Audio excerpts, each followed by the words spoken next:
Bapak Ibu, sidang tarawih yang dimuliakan Allah.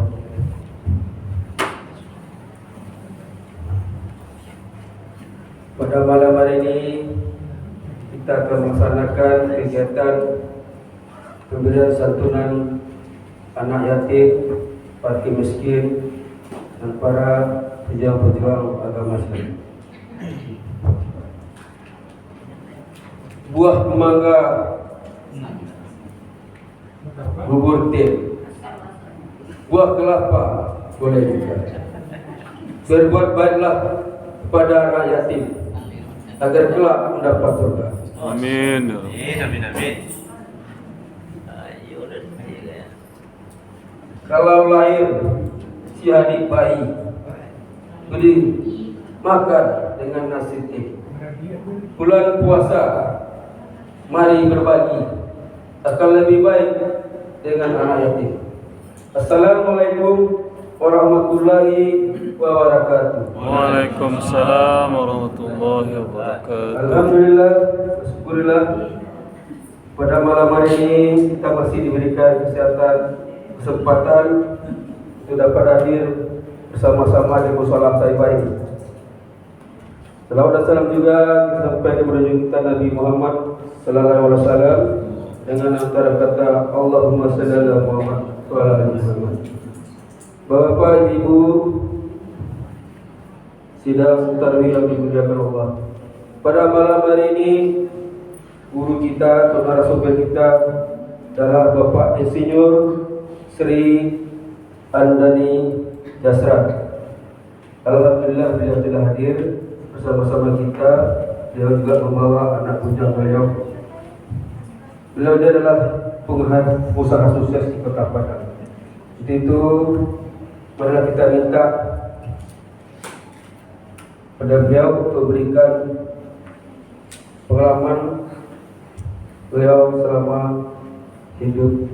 Pada beliau, Bapak Andani, silakan.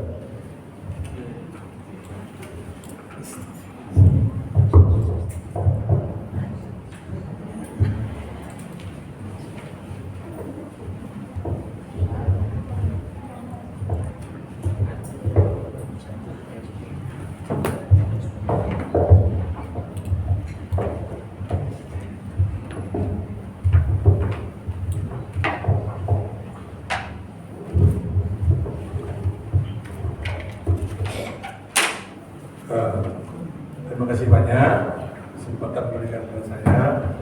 Assalamualaikum warahmatullahi wabarakatuh. Waalaikumsalam warahmatullahi wabarakatuh. Di atas himbauan atau penyampaian dari Bapak Pengurus tadi, Pak Ketua, Pak Chandra Indra, bilang saya pengusaha sukses ini bahaya sekali. Karena ini bisa membuat saya bertambah lubang hidup saya satu lagi. Padahal saya cuma menjalani hidup dia aja. Ya. Baik Pak, jadi 2 hari yang lalu saya dihubungi sama Pak Indra. Intinya, Bapak, saya minta untuk isi pengajian ucapan Ramadan. Saya bilang sama beliau, Pak, saya itu tidak ustaz Pak. Saya dapat dari mengaji. Apa yang bisa Pak sampaikan? Coba dulu. Pengalaman Bapak hidup bisa. Aku itu saya bisa. Tapi kalau untuk mengaji saya tidak bisa. Tapi pengalaman hidup dibawakan ke agama, insya Allah saya coba. Baik. Jadi alhamdulillah setahun yang lalu saya juga pernah ke sini dan saya juga pernah menyampaikan pengalaman hidup saya. Dan sekarang saya juga menyampaikan sebenarnya pengalaman hidup satu hari aja banyak pengalaman hidup kita. Jangan 1 tahun, 1 hari aja itu udah banyak. Jadi saya ada beberapa pengalaman hidup saya yang mungkin bisa juga terjadi sama kita semuanya. Berharap itu semuanya menjadi suatu pelajaran dan kita ambil hikmahnya. Insya Allah dengan demikian kita semakin tumbuh dan tawadu kepada Allah. Dan insya Allah mudah-mudahan sifat sombong yang ada pada diri kita semakin menjauh. Amin. Baik. Jadi kurang lebih sekitar ya Ya pokoknya ada lewat dari tahun kemarin lah. Intinya saya waktu saya mengantar anak saya, menjemput anak saya waktu dia sekolah di Alisalah di Gunung Turun, saya bertemu dengan 2 orang. Dia lagi mendaki, saya naik mobil. Saya lihat dia terlalu capek, dia bawa anak 1. Dia cerita, saya tawarkan untuk naik mobil. Akhirnya dia naik. Saya tanya dia dari 2 orang ini. Yang satu profesinya sebagai tukang laundry, perempuan. Yang satu lagi dia lagi ngurus kartu KIS. Namanya katakanlah si A gitu kan. Intinya adalah beliau itu mengurus kartu KIS untuk suaminya yang sakit. Jadi suaminya ini dia seorang petani, punya anak 7 orang. Suaminya itu udah nggak bisa ke sawah lagi membajak karena dia mengalami sakit kulit. Ya, pendek cerita waktu itu saya harus berikan bantuan dan sempat saya bawa dia untuk bekerja si istrinya ini, tapi karena keadaannya tidak memungkinkan, akhirnya dia mundur. Setelah itu dia terus berkomunikasi dengan saya. Pendek cerita 2 bulan yang lalu dia kata kepada saya, Pak, tidak ada yang mau saya makan. Anak saya 7 orang, suami saya tidak bekerja. Dari keterangan yang saya dapatkan dari dia itu, saya di sini kalau ada dokter juga tahu bahwa dia mengalami sakit autoimun. Jadi tubuhnya ini ketika ada sakit itu tak bisa lagi ada semacam antibodinya. Sampai sekarang, alhamdulillah waktu itu dia mengeluhkan tak ada yang mau dimakan.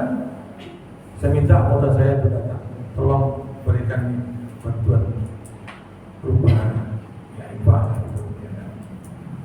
Dan datang lagi dia ke saya minta bantuan. Itu mau masuk puasa, saya berikan juga. Kemarin dia datang lagi minta bantuan, saya berikan juga. Sama juga bantuan seperti saya berikan. Jadi dari kejadian satu ini yang dapat saya ambil hikmahnya adalah, pertama, ketika kita membantu orang lain itu jangan harap dari dia kita mendapatkan. Insya Allah Allah berikan. Saya tidak pernah merasa ketika saya memberi, saya berharap untuk kembalinya, tapi Allah berikan dan dia tidak diberikan. Dan juga ada kejadian seperti ini.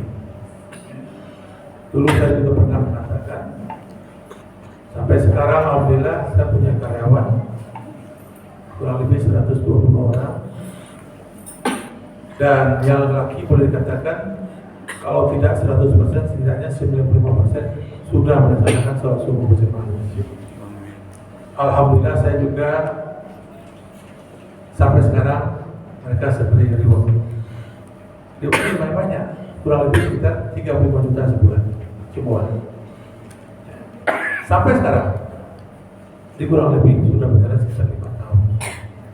Dan saya juga tidak merasa rugi dengan itu. Ini di luar gajinya, bonusnya, yang lain. Mereka juga saya ikutkan beberapa pekerjaan kesehatan, kerja juga saya ikutkan. Dan saya tidak merasa rugi dengan itu. Timbul lagi pertanyaan.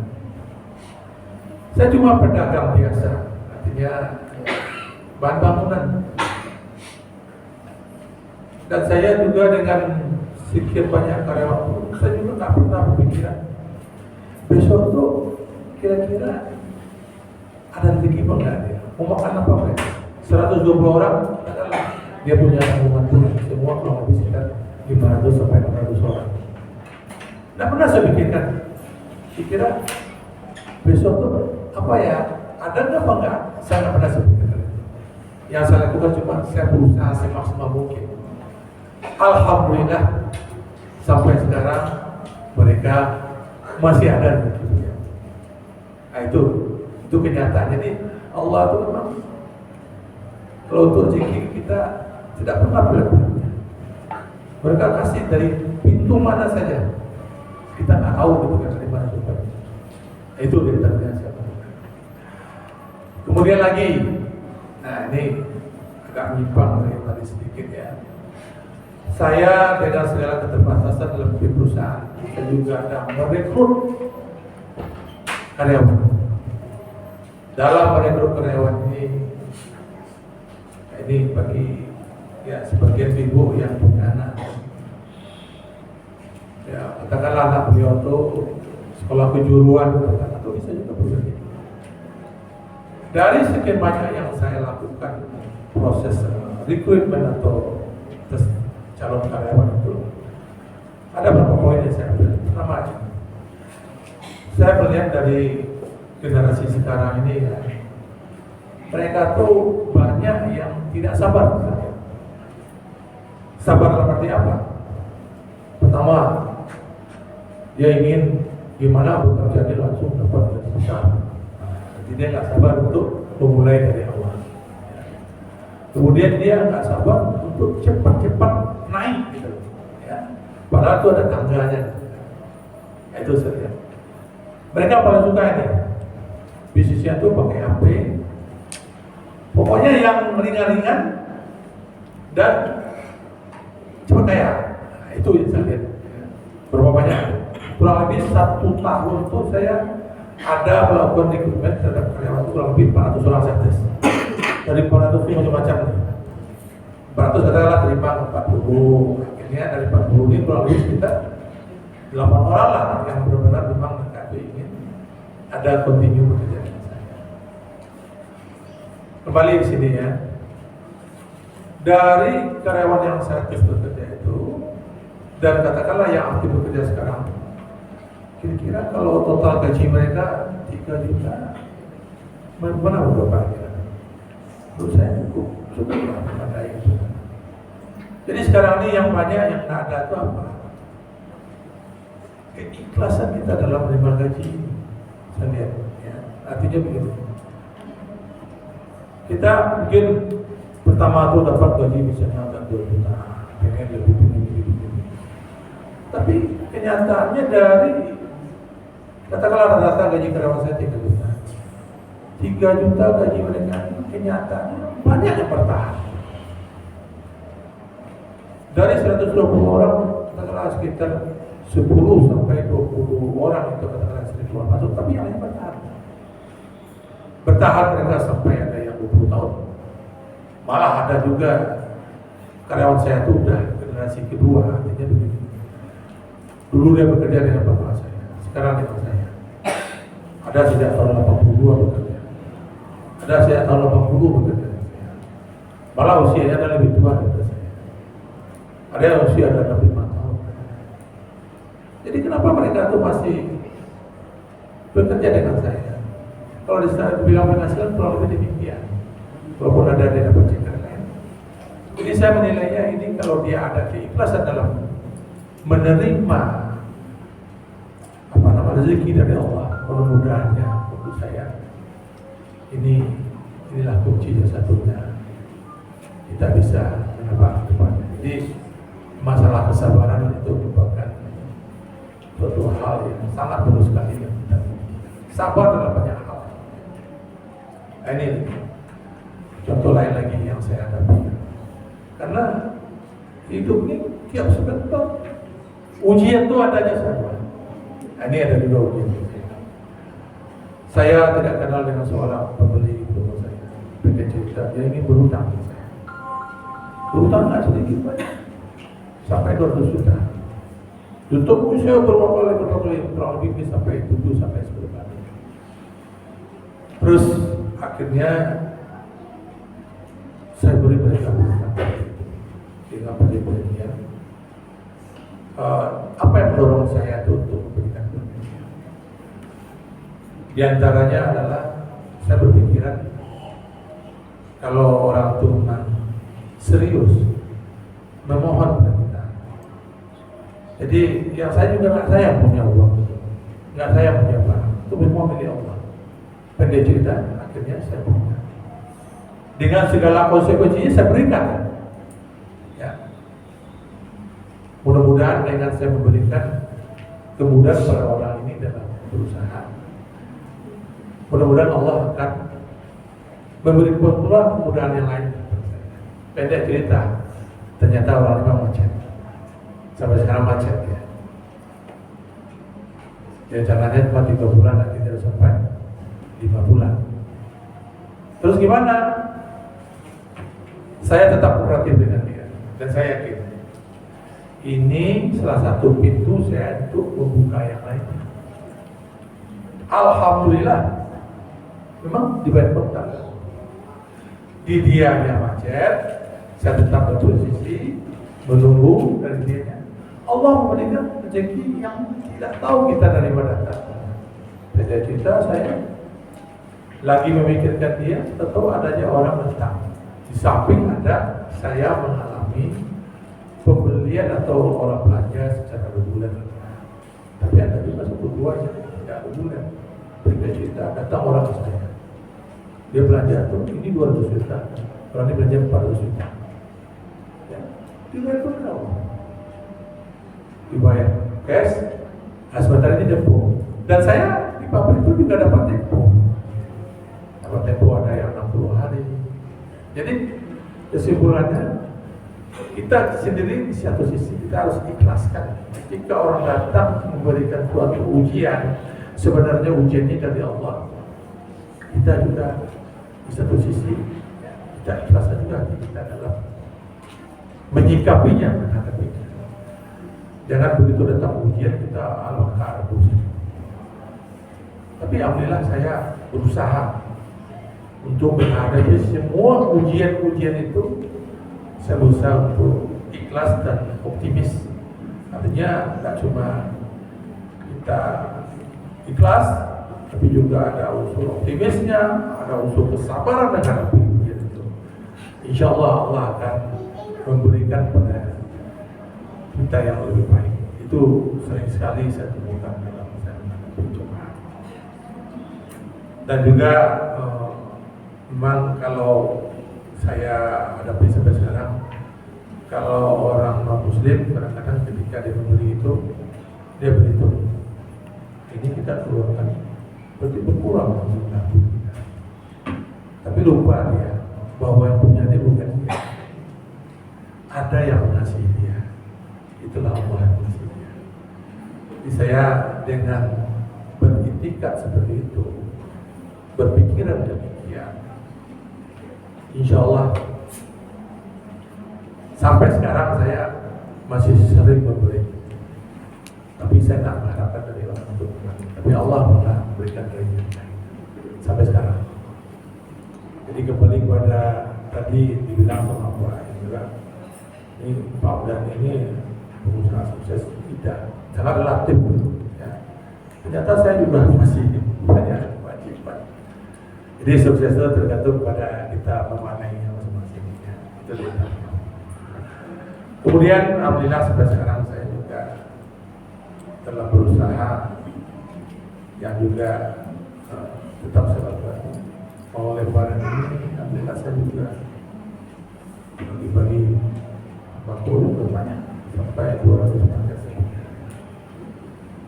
Yang mulianya kurang lebih semuanya ada sampai kurang lebih.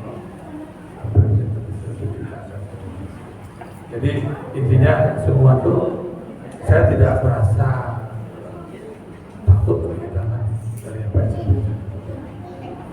Saya yakin aja insya Allah Allah akan berikan. Sampai sekarang seperti itu dengan saya.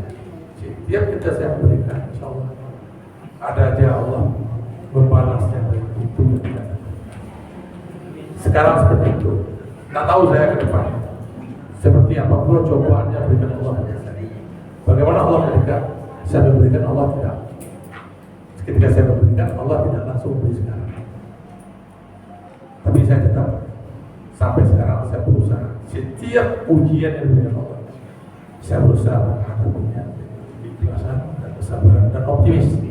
Artinya saya tak menyerah. Tadi saya dapat info tadi Ustaz kita Pak Ridwan beliau sakit kan, sakit kanker payudara.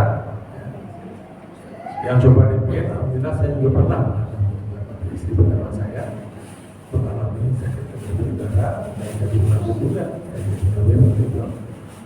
Dan beliau sudah jadi sekitar 14 tahun yang lalu. Itu juga coba. Dan saya lihat juga tadi ada jemaah kita yang duduk di kursi kan ternyata sakit. Ya mungkin kita buat lagi itu juga kita banyak bersyukur juga. Dan sekarang alhamdulillah saya juga baru operasi 14 hari yang lalu. Hernia saya. Hernianya nggak biasa Pak. Sakit hernia saya sudah termasuk kelompok yang kronis. Ya jadi hernia apa? Di sini kan ada juga dokter. Inguinal lateral udah sampai kedua skrotumnya udah bersemayam khusus di sana. Waktu operasi itu sakitnya luar biasa. Maksudnya pasca itu kan udah ada abuse, sakitnya luar biasa. Untuk ke bawah kamar mandi aja dipandu, ya. Masih pakai kateter saya. Ya. Tapi alhamdulillah sekarang saya sudah bisa di sini. 14 hari yang lalu dan ada saya sekitar 13 hari saya tidak puasa. Saya puasa kurang lebih sekitar banyak saya puasa. 3 hari ini belum puasa. Belum banyak saya puasa. Juga tapi yang berjemaah ini baru setelah puasa. Sebelumnya saya mencoba di rumah saja. Dan kemudian juga saya juga sangat bersyukur sekali bisa dalam sekarang sudah bisa bersama Bapak Ibu sini bisa berkumpul. Dan saya juga tidak terbayang waktu operasi itu karena kan berbeda ya kadang kita penyembuhan juga Allah berbeda, ada yang cepat dan apa. Dan juga pengalaman saya waktu operasi juga yang saya rasakan adalah ketika kita sakit bagaimana kita sholat. Saya bilang saya tetap sholat. Ketika sakit sholat saya ada yang melentang, bungkuk dan melentang miring tidak, melentang. Terus ada juga saya di kursi. Ini coba dan sholat waktu sakit. Yang saya rasakan adalah waktu sakit itu kalau kita di dalam hati saja saya kira itu akan menimpa. Saya tetap saya laporkan. Kemudian baca itu saya teraskan. Itu pun kadang-kadang masih tetap terjadi kesalahan. Contohnya, kalau kita yang sering kita teraskan dalam bacaan Allahu Akbar. Nah, termasuk juga Sami Allah antara Sami Allah dengan Allahu Akbar kadang-kadang bisa keliru kita dalam sholat karena kita posisi kita terletakkan perut dipegang sakit, apalagi yang depannya. Jadi saya operasi laparoskopi dan ya dimasukkan 3 bulan bedah dan pakai mes. Dia kan operasinya itu adalah operasinya yang di inguinal dekat selangkang, kan? Tapi udah sampai ke buah dekat skrotum. Udah bersemayam khusus itu di bawah, ditarik lagi ke situ sakitnya luar biasa. Tapi alhamdulillah sampai sekarang saya udah berada di sini, saya sangat senang sekali. Ya. Dan saya juga diberi pelajaran sama adik saya. Kebetulan adik saya dokter. Ketika saya berbaring di rumah, datang dia, kemana saya? Jangan tidur saja di belakang. Harus bergerak. Saya terus bergerak. Setiap sebulan berhenti sakit, tapi saya sampai sekarang alhamdulillah. Jadi banyak sekali kemajuan saya. Kebetulan saya datang ke sini dengan ponak saya 3 orang, 2 laki-laki, 1 perempuan. Mereka juga sakit hernia, harus operasi juga, tapi berbeda keadaannya. Kebetulan dari Bandung dan anak saya malah nggak ada di sini. Anak saya malah tinggal di kampung. Alhamdulillah anak saya bawa tahun kemarin itu sekarang udah 5 juz ya. Insya Allah benar, saya berharap benar seperti yang saya dapat informasi kalau anak kita itu habis Quran, insya Allah dia akan bisa mengutang. Saya berharap demikian, insya Allah. Jadi itu diantaranya pengalaman-pengalaman yang saya hadapi sampai sekarang. Banyak yang lainnya. Namun semua itu saya berusaha. Ketika Allah memberikan ujian, kita jangan mengurutu. Tipu dan selesai dan tipu, coba berusaha itu tidak mengurutu. setiap subuh itu saya berusaha untuk lolos dalam ujian atau cobaan. Itu aja yang saya berharap. Jadi juga kita semua dalam hidup ini tanpa kecuali saya juga, Bapak Ibu, kita semua dalam ujian. Ya. Bagaimanapun berada ujian, saya yakin banyak macam ujian.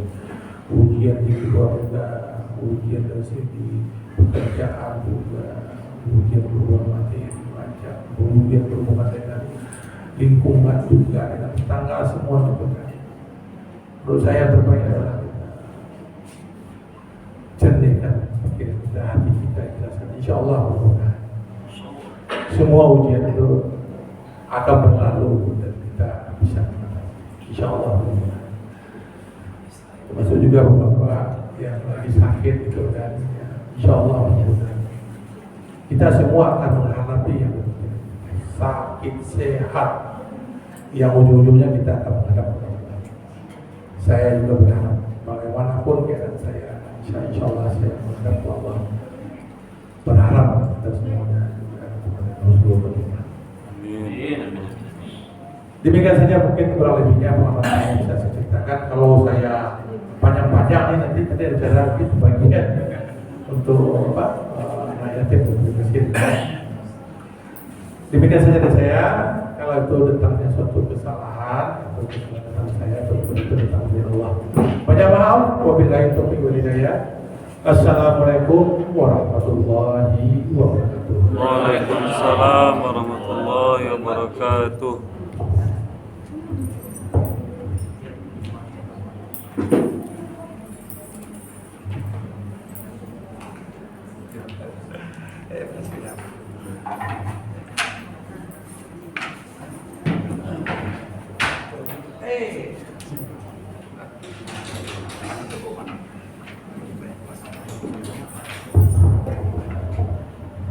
Bapak Ibu, demikianlah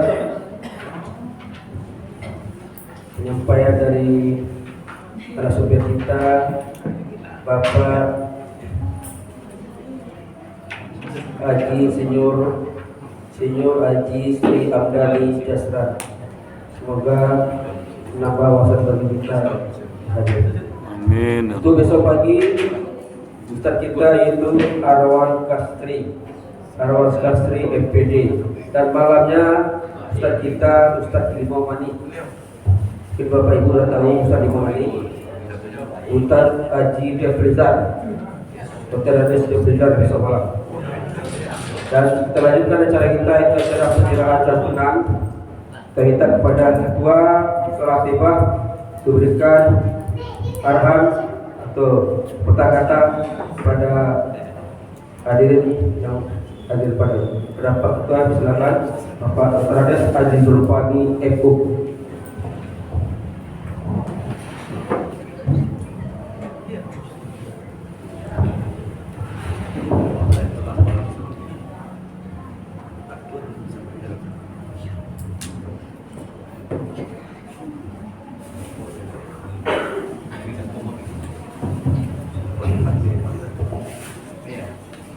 Bismillahirrahmanirrahim.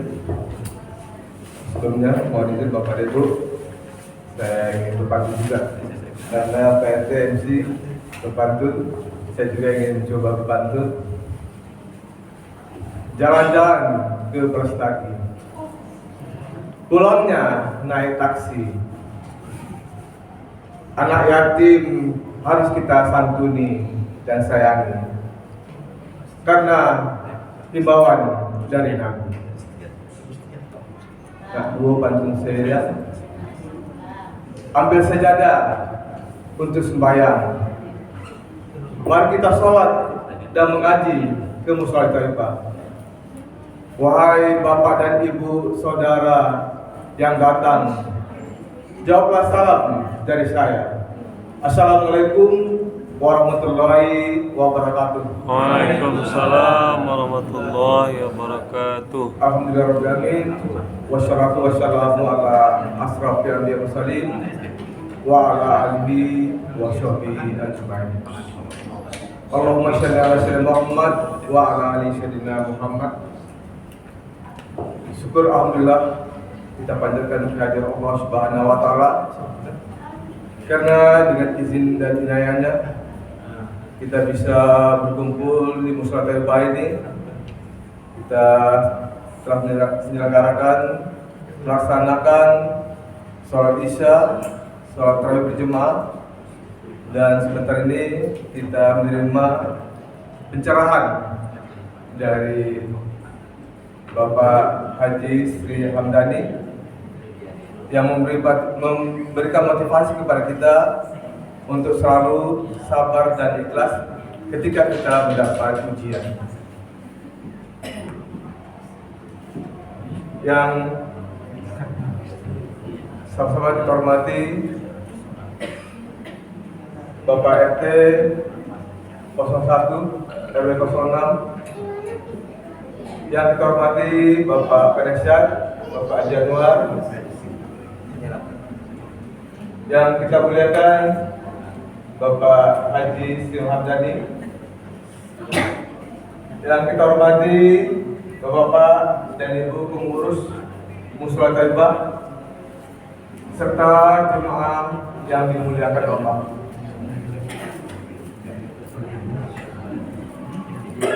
Hari ini merupakan suatu hari kebanggaan bagi kita bersama dan hari istimewa, karena insya Allah hari ini kita berupaya untuk menyalakan santunan fisabilillah. Kami sebagai pengurus pertama-tama mengucapkan terima kasih kepada Bapak dan Ibu saudara yang hadir, dan juga menyampaikan apresiasi yang tinggi kepada Bapak Insinyur Sri Hamdani yang memberikan kita pencerahan untuk hidup optimis. Di sisi lain juga kami mengucapkan terima kasih kepada Bapak dan Ibu yang telah menginfakkan sebagian hartanya. Moga-moga ini akan dibalas oleh Allah di tempat yang terbaik. Amin ya rabbal alamin. Perlu kami sampaikan kepada Bapak dan Ibu, adapun santunan fisabilillah ini adalah hasil dari infak dari jemaah kita dan pendistribusiannya. Yang pertama untuk anak yatim, yang kedua untuk fakir miskin, yang ketiga untuk yang menjalankan syariat agama Islam, yang keempat untuk mualaf, dan yang kelima bagi orang telantar. Ini juga menjadi perhatian kami sebagai pengurus. Dari hasil yang kami himpun dan dari kotak fisabilillah, alhamdulillah dapat terkumpul sebanyak Rp7.500.000. Dan ini akan kami distribusikan kepada 25 orang. Nanti insya Allah kami bagikan, dan kelihatannya ada juga beberapa yang tidak hadir mungkin karena hujan. Ini kita maklumi, nanti bisa menghubungi kami. Jadi kami sekali lagi mengucapkan terima kasih atas partisipasi dari Bapak dan Ibu. Moga-moga ini menjadi amal ibadah, dan kami juga bermohon maaf apabila dalam pelaksanaan acara ini ada hal-hal yang kurang berkenan, ada hal yang kurang pas. Untuk itu kami mohon maaf, dan kami mohon juga semacam kritik dan saran agar ke depan kita lebih baik lagi.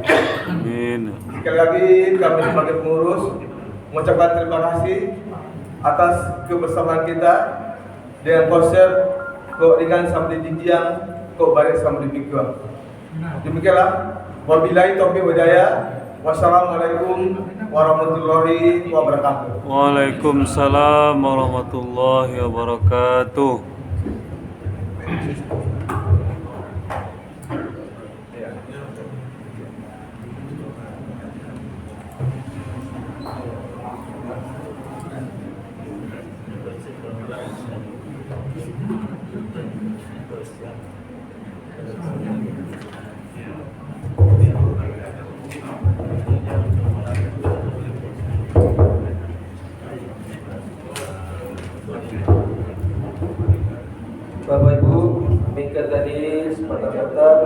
disampaikan oleh Ketua Musyola Tiba Bapak Dr. Andes Haji Zulfahmi IPNU.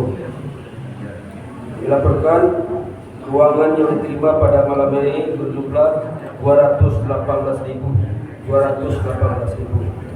Selanjutnya kita memanggil pada penerima bantuan dana fisabilillah pada nama-nama yang tersebut ini diharapkan ke depan. Pertama Bapak Ardiansyah, kedua Pak Nasrul, terus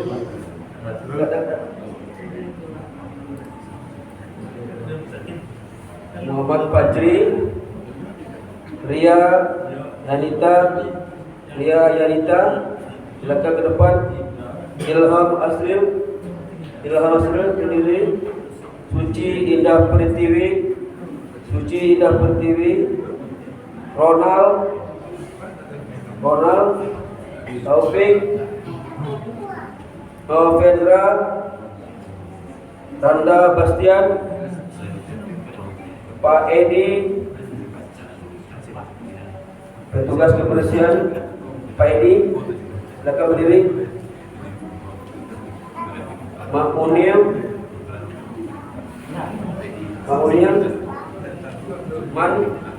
Man yang pakai kursi roda, dia Dayani.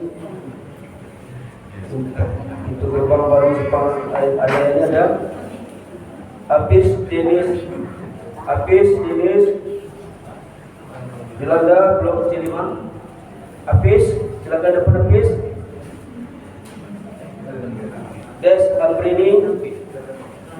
Des Albrini, Faiz Akram Fauzi,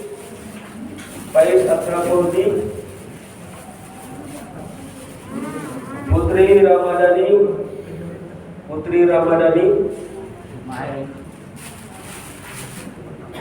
Ramadan Putra Alamta, Faiz Tani, Simen, Muhammad Torik, Samsu Mardiani, Anton, Jadar Firma, ada hadir karena berhalangan. Silakan Pak Ketua. Pak Ketua berdiri, Pak Sekretaris.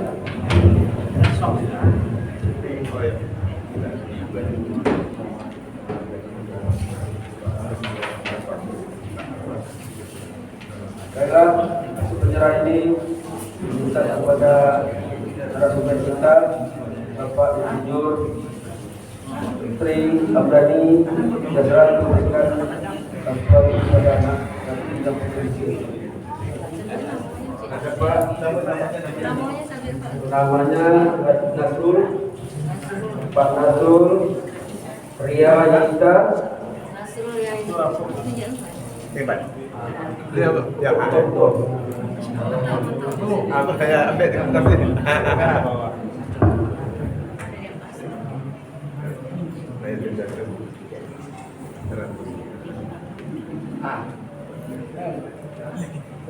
Yang kedua. Ria Yanita. Masih mau ya? Iya. Siapa Pak? Iya. Tuh, hadir ya.